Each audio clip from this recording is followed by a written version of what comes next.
Storytime about why my sister is probably worse than yours. So a little background information, my sister and I were both 16 and in our sophomore year of high school. And yes, my sister and I were twins, but we were the complete opposite. She was a girly girl and I was a tomboy. But the summer before our sophomore year, we both got grounded because we were driving my dad's car without our license and we wrecked it. So we ended up spending all summer together, which was very unusual because it was like her and I were acquaintances living in the same house. Well, over that summer, we got super close and she ended up turning me into a girly girl. She taught me how to take care of my skin, do my hair, do my makeup, and how to dress. Now, mind you, once we got into high school, she never spoke to me because I wasn't a part of the little clique that she was in. So she was like, yay, you can finally hang out with my friends and I'm super excited. So school starts, I end up becoming friends with all of her friends, and my sister's really good friends with this one boy. But she had always said that she never liked him like that. So she introduced us, him and I started talking, and we both ended up liking each other. So like I said, my sister and I start school, I become friends with her friends, and she introduces me to this guy that she's been best friends with for a while. Him and I end up talking, I really like him, he really likes me, and my sister would always hype me up. She would be like, oh my god, you should get with him, he's such a nice guy, you guys would look so great together. So the one night he asked me if I wanted to go on a date with him, and of course I said yes, so I ran to my sister's room, I was so excited to tell her. So I knock on her door, I go in, and I'm like, oh my gosh, guess what? She's like, what? I'm like, he asked me out on a date, and she just sits there and stares at me. And when I ask her what's wrong, she's like, oh my god, you knew that I liked him, you're such a bad sister, I would have never done this to you. So then I started to feel bad, but then I didn't because I remembered how she used to hype me up. So the next day, a few hours before my date, she comes in my room. She's like, hey, I'm really sorry about how I acted yesterday. I would love to help you get ready for your date if you'll let me. I feel so bad. And we're sisters, so of course I get over it, and I tell her yes, I want her to help me. So like I said, she asked me if I want help getting ready. I say yes. And my family's super Italian, so we have thick, dark hair that grows in everywhere. Like, I literally have a unibrow, and the peach fuzz that's above my lips looks like a mustache. So my sister's like, hey, do you want me to wax your face? And I say yes. And she definitely wasn't over the situation, and she wanted me to be in pain because I begged her to use this IPL device on me called U-Like, which was basically at-home laser hair removal, but safer, and it did not hurt at all. So my sister hasn't had to deal with hair in literally months. So I begged her to use U-Like on me, and she's like, no, either you can let me wax you or you're going on this date with a mustache. So of course I gave in to her waxing my face. We go grab my mom's wax, which has probably been sitting in her cupboard for literally 6 years. My sister puts it in the microwave, and then I lay down on the kitchen table, and she goes to put the wax on me. I already knew this was going to be painful. As soon as the wax touched my skin, I literally started screaming. And she was like, stop being a baby, and she put more on me. I knock the container over, it gets all over me. When I get to the hospital, I figure out that I have 3rd-degree burns, and my sister did it on purpose. When you work at a grocery store for 3 years, you witness some weird shit, not only from the customers, but from the employees as well. At King Soopers where I worked, every other week they would hire somebody new, and they would quit a week or 2 later. So I never got to know any of these people very well, but one day they hired this older woman. She was mid-30s, and let's call her Rebecca. So when Rebecca first started, I was assigned to train her, and we worked in the click list, pickup, online shopping department. She was very sweet, and she worked hard, which was not something that you got from a lot of people. But after like 2 or 3 days of knowing this woman, she would start just telling me things that I did not need to know. Without me asking, she would tell me about her family issues, about her ex-husband, blah, blah, blah. And then one day she drops the bomb on me that she's in rehab because she used to be an alcoholic. I congratulated her. Hell yeah, very proud of you. And she would tell me often that she has rehab meetings right after work. So that's where she was going, right after work. But after about 2 weeks, I'd say, of her working there, she started to slump off. Like, she was still working, but she wasn't working as hard as she used to, which, I mean, everybody does when they first start a new job and then they get used to it, but it was a little bit different. You could tell visibly that she was off, like something was off with her. Then one day, a rumor starts floating around the back room that Rebecca is drinking on the job. And I'm telling everybody, like, no, like, she's in rehab, like, she goes to rehab, like, almost every single day after work, like, she's not doing that. Something's probably just off with her. And then my managers tell me, no, she's a raging alcoholic. She doesn't go to rehab. That was a lie. I guess she had told them before she started, like, officially working that she was a drinker and she had drinking problems. Which, A+ on her for having the balls to tell her employer that and own up to it, because most people would not employ you if they knew that. But But where I worked, they did not give a fuck. They would hire anybody. One day, I'm doing my online shopping, and I see her standing in an aisle for a little bit longer than she should be. After she walks away, I walk down the aisle that she was in, and I see a shooter bottle stashed in the shelf, like pushed behind a couple boxes. And I was like, oh my god. They were not kidding. A couple days after that, I'm waiting to go to the bathroom, and she comes out of the bathroom. After I wash my hands, I go to throw the paper towel away, and what do I see in the fucking trash can? A little fireball shooter. I did tell a couple of my coworkers just to confirm the suspicions that they were right, but I never snitched on her. And she ended up quitting I'd say probably like a week later, I don't really remember. But I thought about it, and I think she lied to me because she didn't want me to be suspicious of her and like snitch on her. My girlfriend invited her ex over to my apartment, and I'm absolutely livid right now. I live in a big city in my own apartment. My girlfriend, Lily, lives with her roommates, but if I'm being honest, she basically lives over here 80% of the time. Early today/yesterday while I was at the gym with my friend, Mike, she texted me that she had an old friend she hasn't seen in a while that's in town, and that it would be nice to have a quiet place to catch up. I said they could use my apartment, and that I'd go out for dinner with Mike so they'd have time to catch up. During this time, I'm at the gym so I was in rush.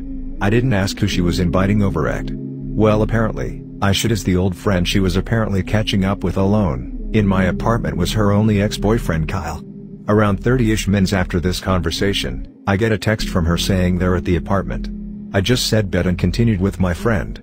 Mike and I finished our workout around 7 p.m. and decided we'd go to Whole Foods, as their hot/salad bars got some great food. We ate there and finished around 8:30-ish. I'm on my way home now, and honestly I wasn't expecting anything other than just saying hi, and heading my ass to bed. Shit had been a long ass day, and honestly I was just ready to get to sleep. I arrive home around 9 p.m., and at this point I had no idea if her friend was still over or not. I was secretly hoping they weren't, as I didn't feel like socializing at all, but hey, I'll take one for the team. When I walked in the apartment, I see some big-ass Timberland boots that obviously are a man's. I'm immediately like, fuck, her friend brought her boyfriend, I'm going to have to stay up and socialize now. I take off my shoes and jacket and start heading down the mini hallway. As I enter the living area, I see my girlfriend sitting on the couch with a man at separate ends, but staring right at each other talking. My girlfriend notices me and jumps a little. I didn't really find this odd at the time, but now thinking back on it makes sense. At this point, I'm still completely oblivious. I say hello, and start walking towards the man. I'm looking around the house at this point for her friend. Honestly, I just thought she was in the bathroom, or some shit. I shake the guy's hand, and say some shit like, hey, I'm Lily's boyfriend. He replied back in like a cocky ass way with some, I'm Kyle, Lily's ex. I was like, oh, my fault, I thought you her friend's boyfriend. Then, it got a little quiet, and I rapidly come to the realization that my girlfriend has been alone with her ex in my apartment for the last couple hours. I look at my girl and say, so I'm taking this was your old friend? She said yeah in a soft-ass voice. At this point, I wasn't letting myself jump to any conclusions, but I'm tired and I don't feel like socializing. I'm also now upset my girl was just chilling with her ex in my apartment. It got quiet again, and these two made zero effort to continue whatever convo they were having just moments ago. Lily asks how my day was, and I was like, it was fine I guess, again getting the vibe I'm interrupting something. At this point I'm fed up. Only like a minute or so had passed since my question to her, and I look at him and asked Kyle, hey, do you mind ending it here for today? I actually got some things I got to talk to Lily about. He said some. She invited me over though, and we're still reminiscing on the good old days. I look at Lily, she can't even look me in my eyes. I look back at Kyle and say, alright, let me rephrase it, this is my apartment, and I'm telling you to leave. He then looks at her and says, do you want me to leave? At this point, and I'm not proud of it, I completely lose my shit. Saying, what the fuck do you mean by that? I don't give a shit if she wants you to leave or not. I'm telling you to get the fuck out my house. Lily is telling me to calm down, and turns and tells him he needs to leave. Kyle gets up, and heads towards the hallway to get his shit. I follow and he ends up leaving. I come back and Lily is now pissed at me saying, I embarrassed her. I embarrassed you?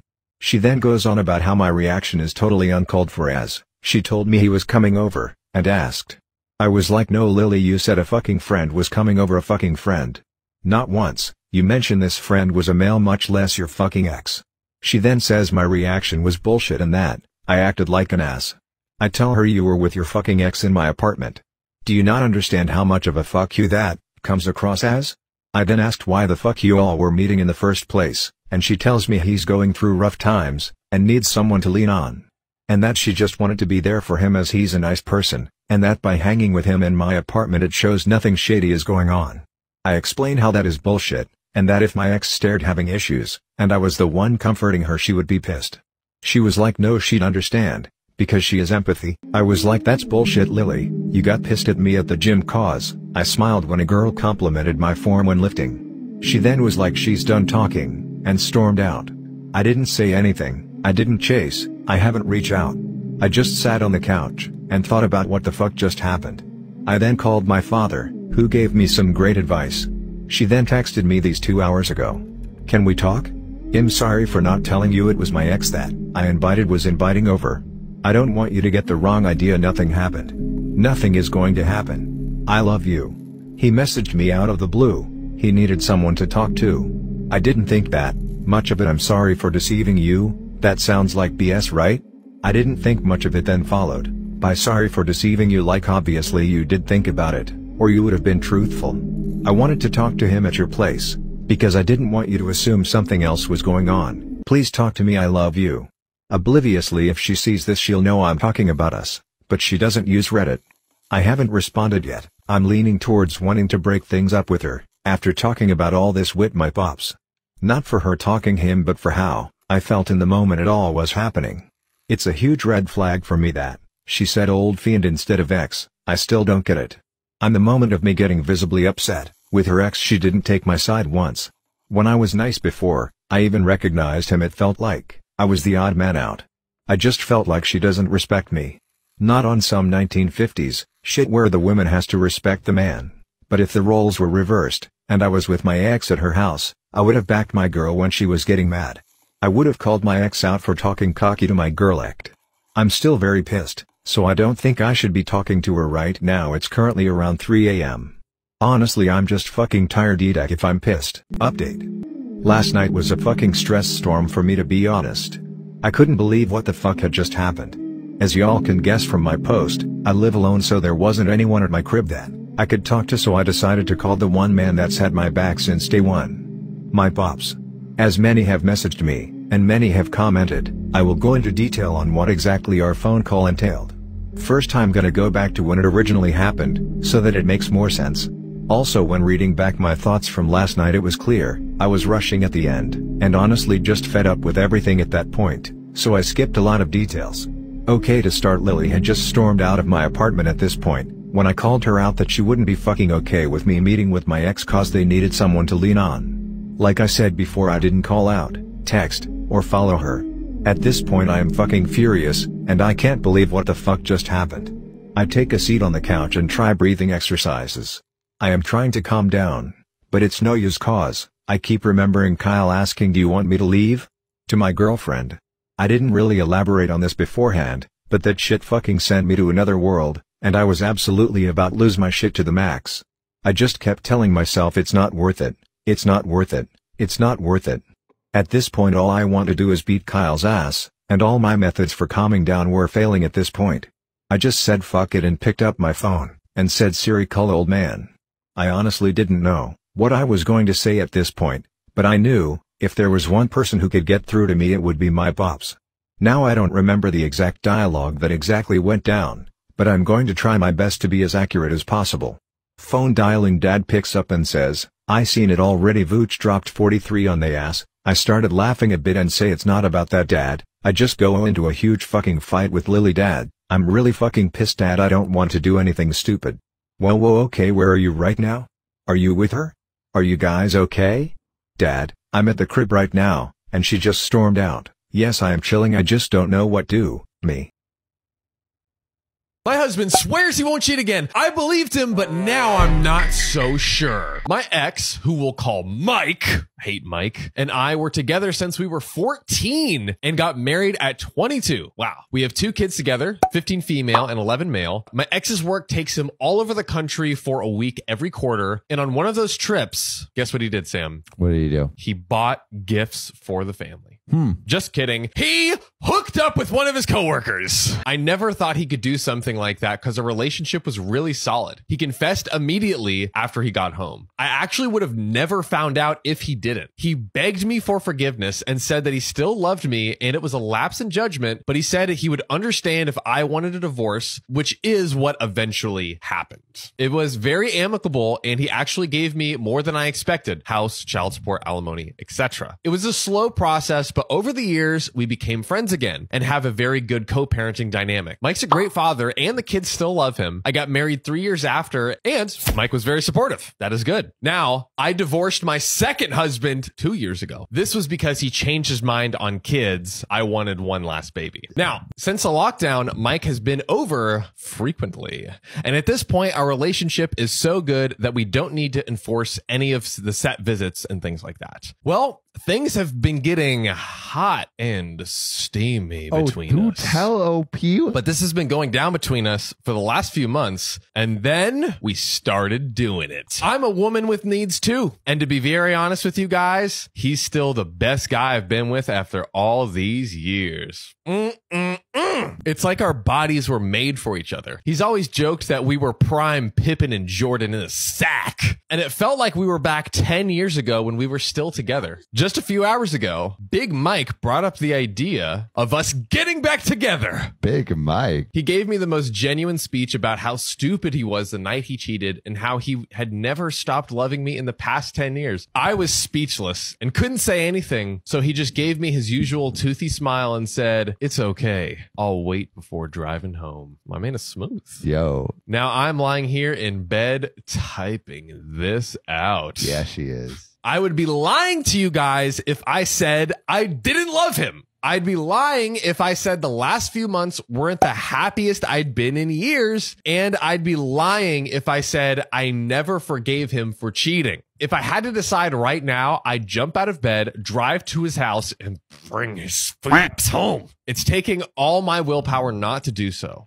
I love him. However, I also want to be thinking with my brain here. Quick pros and cons. He's a great dad and the kids would have him around more. He's a great provider. He says he still wants kids and I still love him. The cons, I don't know yet, but maybe there's something you can help me with. Any advice on how to proceed? I mean, the cons are maybe he cheats on you again. It's been a few days now since I've posted, and Reddit has given me some solid advice. What's that advice, Reddit? I'm very grateful because this helped me calm down and not give in to my impulses. The morning after I posted, I texted Big Mike saying that I needed some time and space to think about everything. He then replied with, "I've waited 10 years. I can wait a bit longer." When the kids woke up, our son was looking for his big daddy. There's no way it says that. He's at the gate now, and he's pretty much idolized his dad. I get why, though. Mike is an amazing dad, and our daughter gave me the stank eye all morning. So I guess they know, like, what time it is. They know what's happening right now. After lunch, when our son was in his room playing video games, my daughter confronted me about Mike. Oh, snap. She basically said how she knew that there was something going on. She said that she didn't want our fighting to affect their lives. Mommy, Daddy, I hear you yelling all the time. Yeah. She thought we were fighting. Now, the divorce affected her, but not as badly as expected. We made sure to get her counseling immediately after and made extra sure that her life was as normal as possible. I'm not going to delude myself and think that she wasn't hurt by it, but I'm pretty confident in saying that we've dealt with it pretty well. I then had the conversation about how we weren't fighting, but quite the opposite, little lady.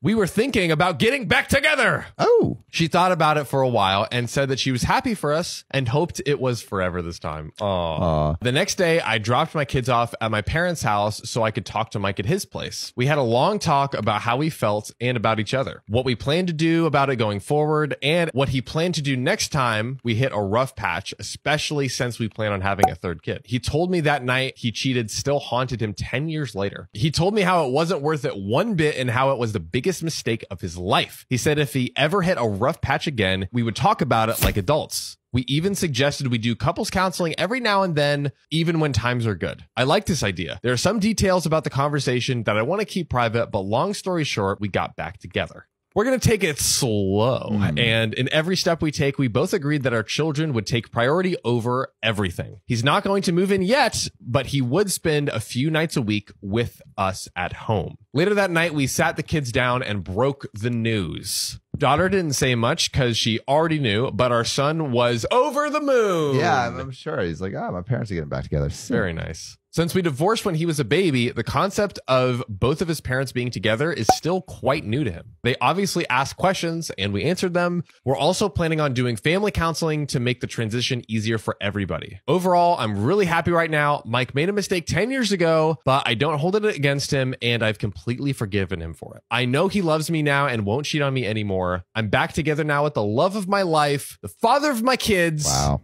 And I couldn't be any happier. Here's the story time of how me dedicating and getting into my feminine energy made a lot of men do really insane things for me. So I'm someone who's like really in their masculine energy. Feminines are supposed to be more in their feminine energy and masculines are supposed to be more in their masculine energy, or else there's an imbalance in the relationship. I'm always in my masculine energy, so I was like, oh, this is the exact reason why I'm attracting little bitches into my life, like these little bitch ass men, because I'm in my masculine, they're in their feminine, and they're just not for me. The man in his feminine energy is like very needy and just, it's not a good thing. Anyways, I'm like, oh my God, I need to be in my feminine energy. Like, let's see what happens when I really deep dive into my feminine energy. And my best friend was along the journey with me because she literally needed to be in her masculine energy a little bit more because she was like too nice to these lame ass motherfuckers. So I was like, Katie, I'm going to be my feminine energy from now on. So like, you're going to see a different side of me. So what that meant for me was that like, I needed to let go of my control issues, let other men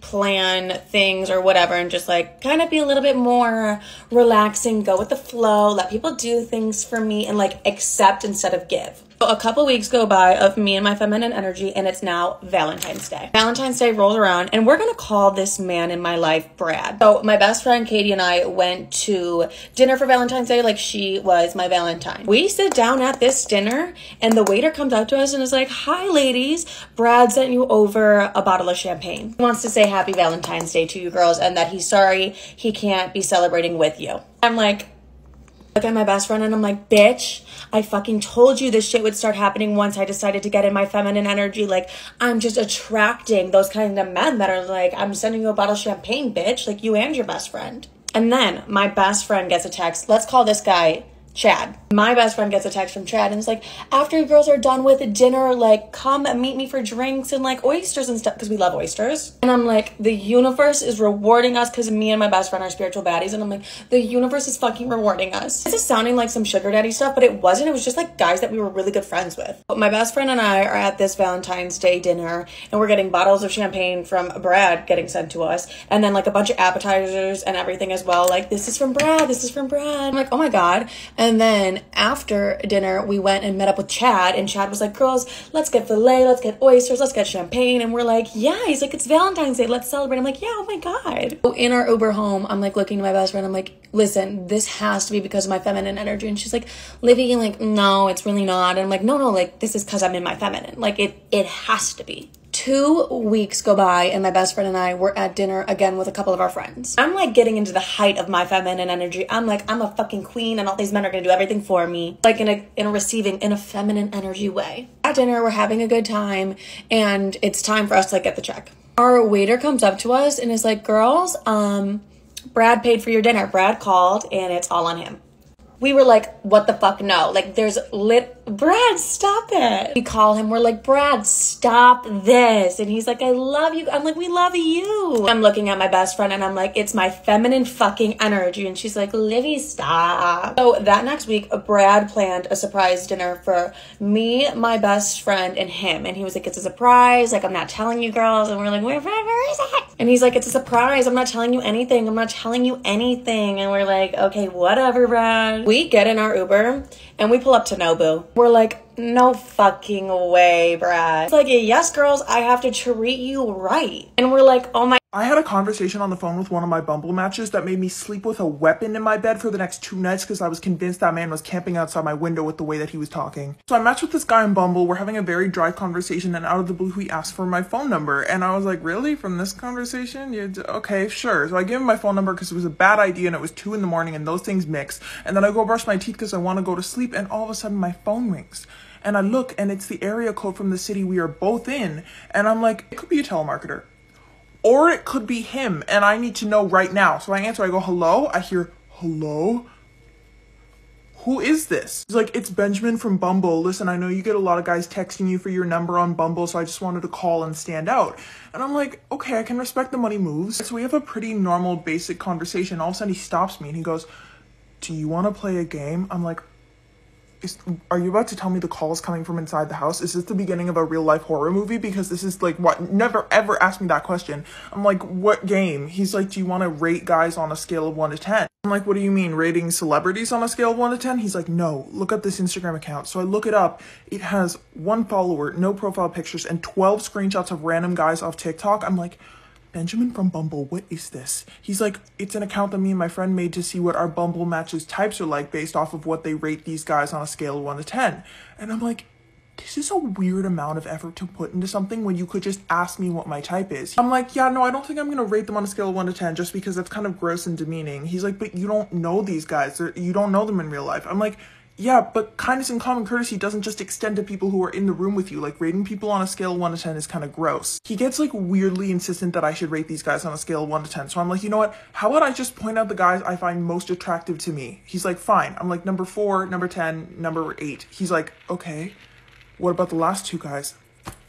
Yeah, they're cute too. Can you rate them on a scale of 1 to 10? No! No, I can't. I'm like, I won't do it. I won't do it. You have to drop this, because he was way more insistent than I'm letting on in this story. He's like, fine. So he starts a normal conversation. The first question this man asks me is part of questions about myself. He's like, so have you ever eaten from a food bank before? I go, no. Have you? He goes, no. But I heard that 1.5 million Canadians will eat from a food bank every year.